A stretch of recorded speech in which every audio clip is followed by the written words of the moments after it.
Kalau kita mau ngerti kenapa China hari ini begitu ambisius, kita nggak bisa cuma lihat data ekonominya aja. Kita harus mundur, jauh ke belakang, ke sebuah periode yang traumatis banget dalam sejarah mereka. 100 tahun yang dikenal sebagai abad penghinaan. Yuk, kita bedah bareng-bareng gimana luka masa lalu ini justru jadi fondasi buat masa depan mereka.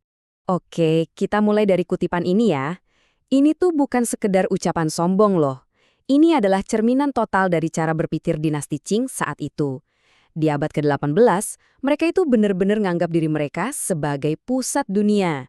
Adidaya yang nggak ada tandingannya, dan bisa mencukupi semua kebutuhannya sendiri.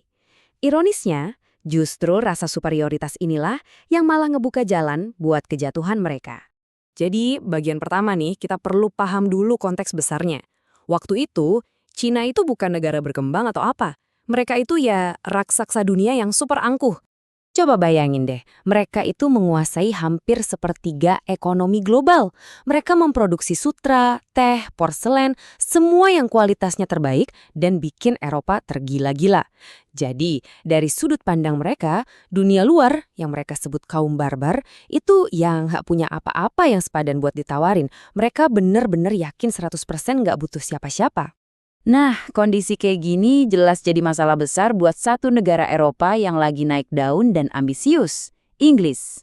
Dan solusi brutal yang mereka pakai buat mecahin masalah ini adalah racun. Racun yang bakal ngancurin China dari dalam. Lihat deh, masalahnya itu sebenarnya simpel banget. Inggris butuh banget teh sama sutra dari Cina. Tapi sebaliknya, Cina sama sekali nggak tertarik sama produk-produk Inggris. Akibatnya apa? Perak dari kerajaan Inggris ngalir terus ke Cina, bikin neraca perdagangan mereka jebol. Ini bahaya banget buat ekonomi Inggris. Dan inilah strategi licik mereka dirangkum dalam 3 langkah simpel di layar. Pertama, Inggris mulai nyelundupin opium besar-besaran dari koloninya di India ke China. Jutaan orang jadi pecandu, kondisi sosial jadi kacau balau, dan yang paling penting buat Inggris, aliran perak sekarang berbalik arah. Ketika pemerintah Qing akhirnya coba ngelawan dan menyita opium itu, Inggris langsung punya alasan sempurna buat menyatakan perang. Hasilnya, bencana total buat China. Teknologi militer mereka yang kuno nggak ada apa-apanya dibanding angkatan laut Inggris yang super modern. China kalah telak. Inilah penghinaan nasional pertama dalam skala besar. Mereka nggak cuma dipaksa ngebuka pelabuhan buat dagang, tapi juga harus nyerahin sebuah pulau yang waktu itu dianggap nggak ada harganya, Hong Kong. Kekalahan dari Inggris ini tuh ibarat ada darah di lautan yang langsung ngundang hiu-hiu lain.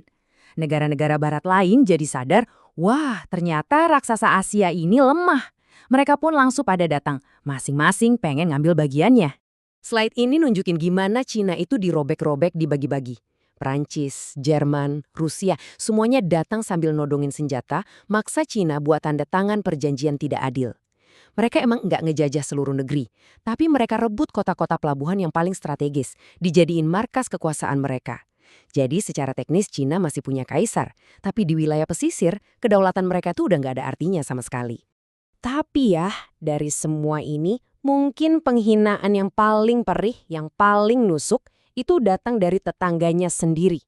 Jepang, negara yang ratusan tahun belajar tulisan, filsafat, dan budaya dari China, ternyata udah modernisasi militernya dengan cepat banget.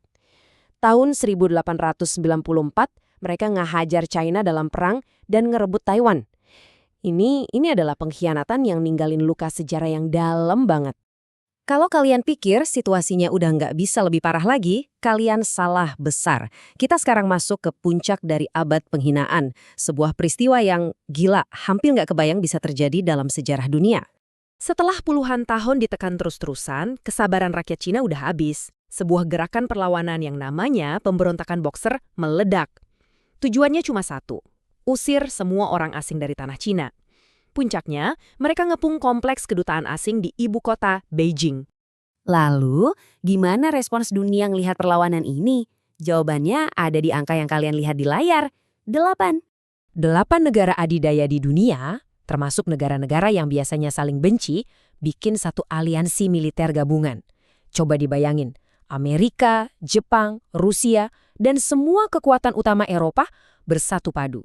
Misi mereka cuma satu, hancurin perlawanan di China.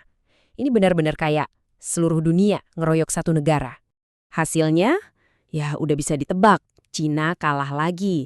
Tapi kali ini hukumannya jauh jauh lebih brutal. Mereka dipaksa bayar ganti rugi perang yang jumlahnya luar biasa besar, yang benar-benar bikin dinasti Qing bangkrut total. Inilah titik terendahnya. Cina benar-benar nggak berdaya di bawah belas kasihan negara-negara asing. Nah, dari semua cerita ini, pasti muncul satu pertanyaan penting kan? Mungkin pertanyaan ini juga lagi ada di kepala kalian sekarang. Iya kan, dengan semua kekuatan besar itu udah ada di sana, kenapa nggak ada satupun yang ngambil alih seluruh Cina dan jadiin koloni resmi, kayak India atau Indonesia? Jawabannya tuh ironis banget. Yang nyelamatin Cina dari penjajahan total itu justru keserakahan dan rasa nggak percaya di antara para penjajah itu sendiri. Amerika Serikat ngusulin kebijakan pintu terbuka, yang intinya bilang, jangan ada yang monopoli Cina sendirian ya, mendingan kita semua nikmatin keuntungannya bareng-bareng. Akibatnya, Cina dibiarin berdaulat di atas kertas, tapi kenyataannya kedaulatan itu cuma ilusi. Dan disinilah kita nyambungin semua sejarah kelam ini dengan China yang kita lihat sekarang. Karena luka yang udah berumur seabad itu nggak pernah benar-benar sembuh. Dia cuma berubah bentuk jadi ambisi yang luar biasa besar. Garis waktu ini ngerangkum rentetan kekalahan dan penindasan selama lebih dari 100 tahun. Mulai dari Perang Candu sampai invasi multinasional, setiap peristiwa ini nanemin trauma kolektif yang dalam banget di jiwa bangsa Cina. Periode gelap ini baru resmi dianggap selesai tahun 1949, waktu China yang baru lahir di bawah pemerintahan komunis. Jadi, ini poin kuncinya. Waktu kalian lihat China hari ini ngebangun militer super modern, memperluas pengaruh ekonominya ke seluruh dunia, atau bersikap keras banget soal kedaulatan di Taiwan dan Laut Cina Selatan, semua itu nggak terjadi gitu aja. Semua itu akarnya ada di ingatan kolektif tentang gimana rasanya jadi lemah, direndahkan, dan nggak berdaya. Dan inilah esensinya. Di balik semua kebijakan dan omongan keras mereka, ada satu sumpah yang gak tertulis tapi dipahami oleh semua orang di sana. Tidak akan pernah lagi. Gak akan pernah lagi China ngebiarin nasibnya ditentuin oleh bangsa lain. Titik. Jadi, aku mau ninggalin kalian dengan pertanyaan ini. Buat bener-bener ngerti manuver China di panggung dunia saat ini, mana yang lebih penting buat kita lihat?